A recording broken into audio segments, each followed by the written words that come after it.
অন্যতম নেতা আমাদের ভাই শিপন ভাই আমাদের মাঝে এসে উপস্থিত হয়েছেন। এ পর্যায়ে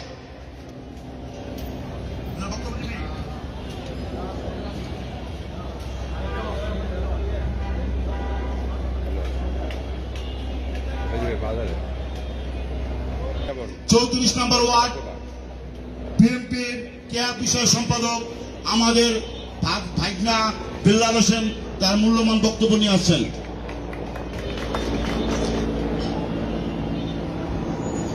আসসালামু আলাইকুম।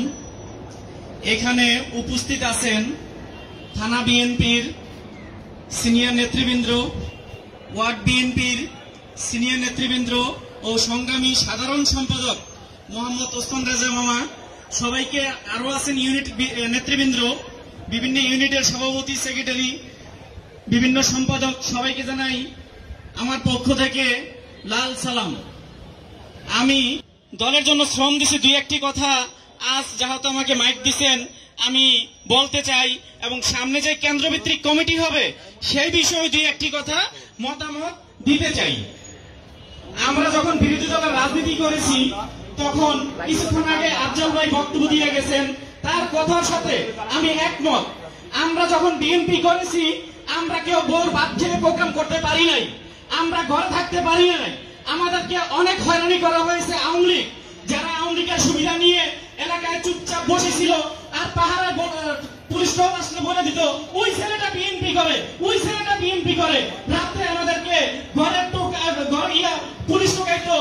বিল্লাল কোথায়, লোকমান কোথায়, ও আমাদের সিনিয়র নেতৃবৃন্দ কোথায়? আজ বিএনপি করা একেবারেই সোজা।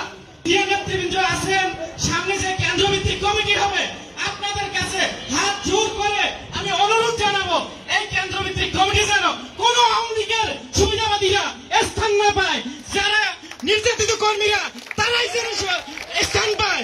তাই আমার বক্তব্য দিতে চাইছি, দিতে আরো দিতে পারি, কিন্তু সিনিয়র নেতৃবৃন্দ অনেকে আছেন, অনেকেই বক্তব্য দিবেন, তাদের বক্তব্য শুনতে হবে। তাই আমি আপনাদের কাছে অনুরোধ জানাবো আপনারা এই বিষয়গুলো দেখবেন। বাংলাদেশ জাতীয়তাবাদী দল জিন্দাবাদ, তারেক রহমান জিন্দাবাদ, খালেদা জিয়া জিন্দাবাদ, 34 নং ওয়ার্ড বিএনপি জিন্দাবাদ। আসসালামু আলাইকুম।